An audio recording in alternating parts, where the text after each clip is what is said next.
Hey guys, it's Callie. I'm going to be talking about how I made my Hulkenberg cosplay from ReFantazio. I do have vlogs up of this, but I don't really tend to see my vlogs as like tutorials or anything helpful because they're just pretty shots I took while making the cosplay, so then cosplayers, non-cosplayers, anyone could watch it and find it somewhat entertaining, hopefully. But this one will be more based on how I made it and the technicalities and the more boring stuff because a lot of people probably just don't care for that. Atlas now has a video out that is Hulkenberg Cosplay reference, and you can go through and see all of the bits and pieces that did not exist when I did it. In-game screenshots that I was trying to guess from, I narrowed it down to a handful of pieces. We had the cape or capelet, the bodice, and the bodysuit, and then we had the prop, the ears, and her wig, right? And I narrowed it down to those categories, and that's kind of how I'll be going through it. So let's start with the sewing portion because that's my personal favorite, but it's also really scary for a lot of people because sewing is not a skill that comes to you overnight. You have to take it easy before you can take it harder on yourself. I use a tool called Clo3D, which, if you don't know, it's like, think of it like Blender for pattern making, for sewing, right? And I've learned to make a lot of my own patterns because cosplay is really odd. There's a lot of things that don't exist already, so it's been really helpful. I want to release more patterns, but I don't have a lot of time. I feel like sometime I should like go on Fiverr and see if I can like hire someone, because I have all the Clo3D files to like make it for multiple sizes, you know? And then I just have to write directions. Whenever I say Clo, I'm referring to the 3D program that I use. So I took my exact measurements and I plugged them into an avatar on Clo3D, and they have this like drawing to 3D, pen to 3D, I think, pen to 3D tool, I think it's called. And I used that to basically draw onto the avatar the shape in which the leotard was. For that, I bought a fabric off of Blue Moon Fabrics, the Allure material that they have in dark blue, and that was awesome. It feels a little bit like Lululemon fabric, and I love it. I love it a lot. It's like one of my favorite fabrics ever. And I actually lined it with a mesh, so then you know, I felt a little bit more shaped and secure. And I used this like quilter's basting spray to attach the mesh to the Blue Moon blue fabric, blue, and then I stitched those together by zigzagging around the edges to maintain stretch. Or I think at this point I was serging. I think I was serging around the edges, but you could zigzag stitch or overlock or serge. Personally, I love serging. That's a whole extra tool on top of sewing machine you have to buy in this economy that's not like crazy reasonable. There's plenty of alternatives, so whenever I mention serging, just keep that in mind. There's like a gazillion alternatives for anything. They might take more time, but you can do them. So I serged those together, and then I just put all the pieces together as they were in the 3D model. So I attached all of those pieces, and they literally fit me like a glove. I don't have a weird body shape because it's pretty normal. I just am not built like a stick. Like I have a lot of lower body is one way to put it, and I'm playing with my camera cover. So I had to make sure it accommodated my hips, and I was actually pretty happy with it. It fit like a glove, and it was perfect and wonderful, and I was so happy with it. I just kind of guessed at the neckline, and I guessed it was a square neckline, so that's what I did. And at the ends of the sleeves, I had like this white stretch fabric left over from my Lucy cosplay from Cyberpunk, and I actually sewed that on the end to make little cuffs, and I folded it over, and I just sewed a couple, I think 4 buttons onto each to match her design. I bought this massive pack on Amazon of like brassy buttons for Fire Emblem cosplays like so many years ago at this point, and it has lasted me forever because you can't just get anything on Amazon in like a pack of like, I just need 3 of these. So then came the next layer, which was the bodice, and this kind of ties in. So I'm gonna put some reference images up. She has this white lace, not lace, ruffle, right? Like a white ruffle on top of her bodice area. I thought that that was coming from the bodice, okay? And I was about halfway through the game when I started to make this. And then I realized, because she was in her, like, chilling out on the, like, runner outfit, right? And her blue base bodysuit had the white ruffle on top. So I think that the bodysuit was actually meant to have the ruffle on top and not the bodice. Just a note. But I put the ruffle on top of the bodice, which still looked good. Once again, there's other patterns for this, but I also mocked this up in Clo 3D, so it would fit me like a glove once again, and it did. It fit really, really well. I actually made it like, oh, I traced out the shape of basically something similar to like a corset, but it really was not a corset at all. It had a zipper on the side. It zipped up the side, like I mentioned, so I added in, on every seam line, I added in light plastic boning. Not Ridgeline, but like just plastic. Does that make sense? So then there was structure to it because it was a strapless top. I wanted it to be able to hold itself up. I did that all on the inside layer, but then on the outside layer, she had these like really weird shapes all over it. So I actually did those in Cry-Cut. I just drew lines and kind of mimicked the shape in the Cry-Cut design space and added all the little additional shapes on the end. I'm a web developer 9 to 5, so I draw like, because that also includes a lot of designing things, right? So I draw a lot in like Illustrator or whenever I really need to because I want something custom. So I'm pretty comfortable with customizing like the Cry-Cut stuff because it's basically just a bunch of like SVGs that you're drawing and connecting, right? It's just in Cry-Cut design space because they're fussy about that kind of thing. This is the vinyl I was talking about. You can see it was like there's a cup and then there's like panels, and I put a bra pad in here so then I didn't have to wear a bra with the bodysuit, and then it still gives shape. Mind you, it also doesn't matter a lot with me because I'm really flat. This is just for my own comfort because these are where the bra cups are. I added a little piece of bias tape. I sewed it in between these two so they would get like a push effect. I really like doing that with my stuff, but that's completely personal preference. I sewed that on with the inner and outer layers, so when I sewed it all together and flipped it inside out, it was like one piece. This is also interfaced heavily, so then it could be really stiff. You really don't want a strapless top starting to like sag and get all moody on you. That's like not a fun experience. I think we all had that experience at like an 8th grade dance growing up. Or at least I did, and it's really annoying. Coat zippers are the ones that they separate at the bottom, or a separating zipper. So then they can, you know, like you can take a jacket on and off. So I got one of those, so then, you know, it comes completely off and goes completely on, and it's under my arm too, so it's very discreet, and it blended in really well, so you don't really know where it's going on. Only to realize that didn't really matter either because the cape goes over this. So let's move on to the cape, okay? Because this was a little stressful. This thing right here, I've taken the foam out of the shoulders. This thing is like the bane of my existence. I don't have the accessories bag, but I will show footage of everything.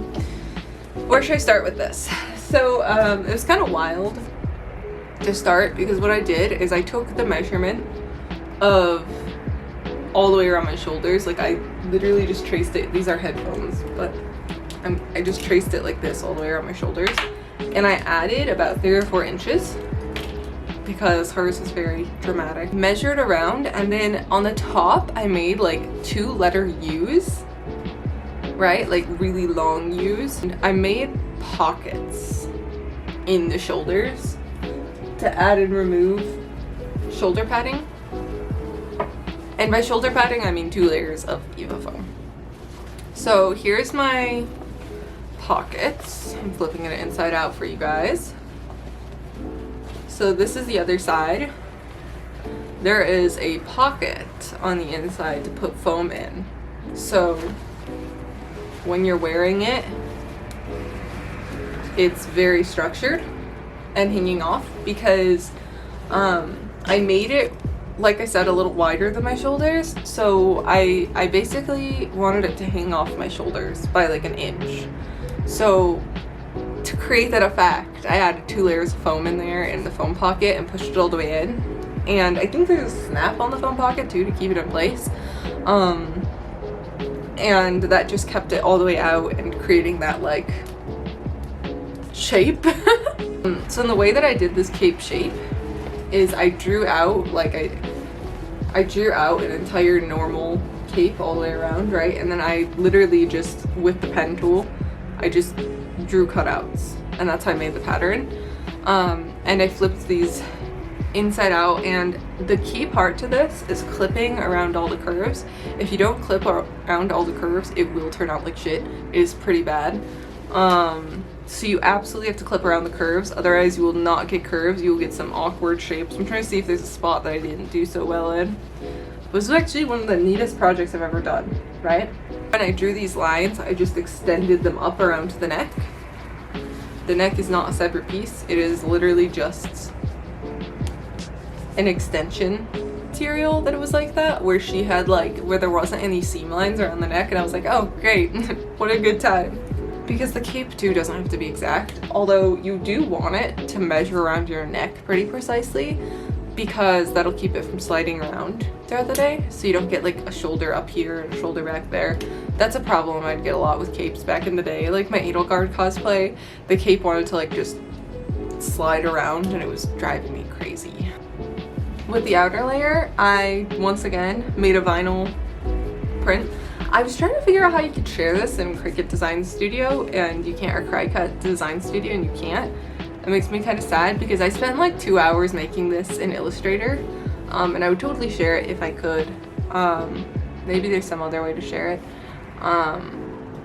but I literally just drew the shapes out. I had like the video game open and I zoomed it in, and then I just cut this out and ironed it on to the outer fabric. And lastly with the cape after, so I put both layers together and then I folded them inside out and I top stitched. Probably not the best look, but it really, really helped. I top stitched all the edges so then they stayed really nice and crisp, because they could go through a lot, but they will stay in that shape because they are top stitched down, and that was really important to maintain these kind of shapes. There were, I think, just the cape and the bodice have 3D printed parts on them. I think Dangerous Ladies has a 3D print file. I feel like I used it on something, but I know I got the diamonds from somewhere else because my printer was having trouble with the diamonds from theirs. I think I made the diamonds on mine. These worked out pretty well. And then to attach these, I looped this brown vinyl. I have so much of this brown vinyl because it's just like my fake leather on everything and anything. I probably should have closed it up and back somehow, but this was all glue. I have considered putting a snap on here, but I think I ran out of time. Instead I've just been spraying it with like disinfectant in between wears so it's not smelly.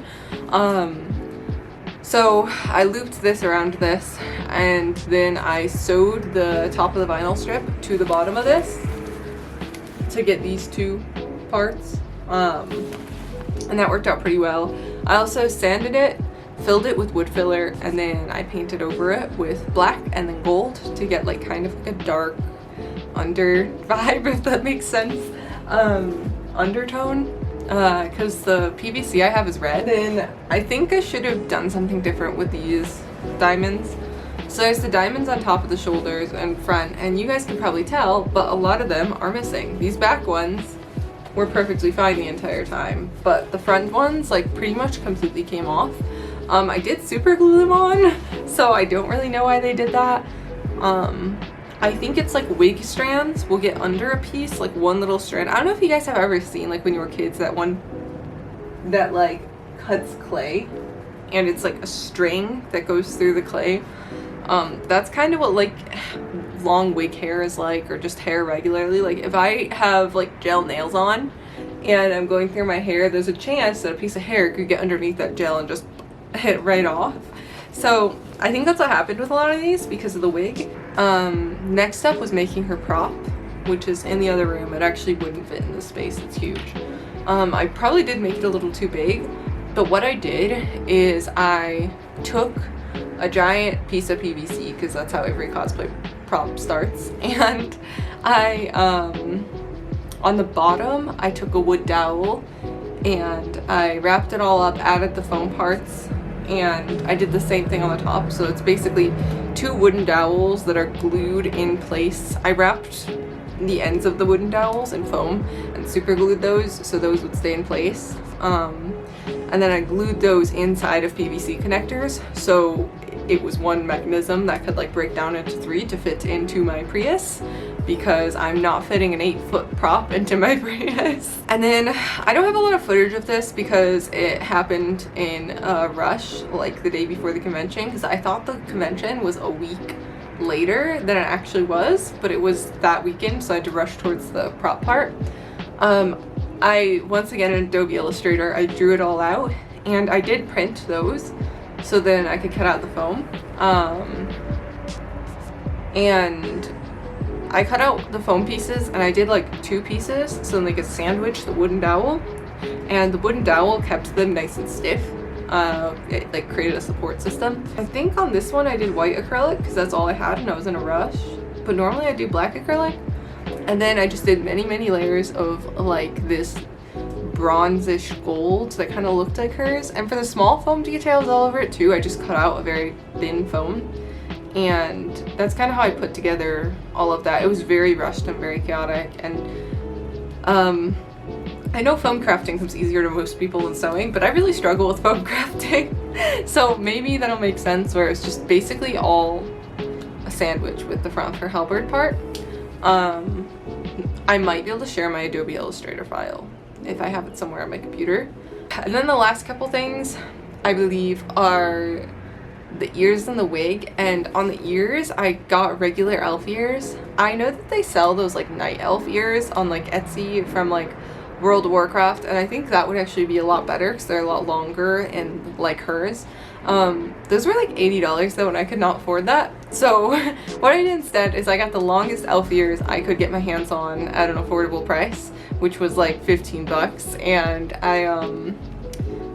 I painted the tips black. And as far as the wig goes, I just trimmed the bangs, and I got it off of Epic Cosplay, and I crimped the entire thing so then it wouldn't, you know, get all tangled and gross as cosplay wigs like to do.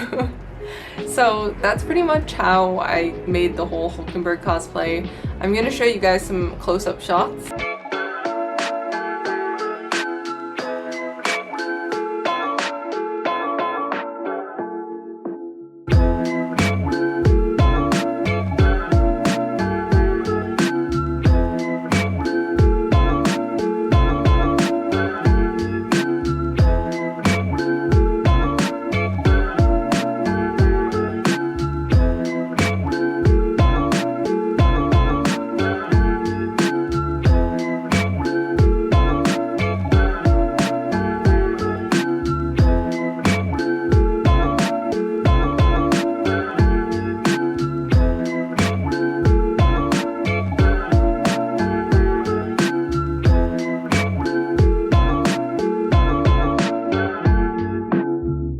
I really appreciate you guys.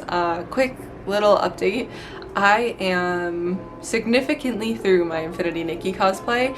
I did not want to release a part 1, part 2, part 3 because I've never just made like a whole like 40-minute massive just cosplay vlog of making a whole cosplay. So I'm trying it with this next one. So I've been trying to fill the time in between. I am going to New York next week to visit my family. It has been 2 years since I've seen them and I miss them so much. But I am hoping to have the Infinity Nikki vlog up soon. I'm significantly through the top of the costume right now. I think the jewelry is probably going to be the hardest part for me. but yeah, that's it pretty much. So I hope you guys enjoyed, and I hope some of you found it helpful, and it may have been a little chaotic. So thank you for watching, and I will see you guys in a couple weeks. Thank you for watching.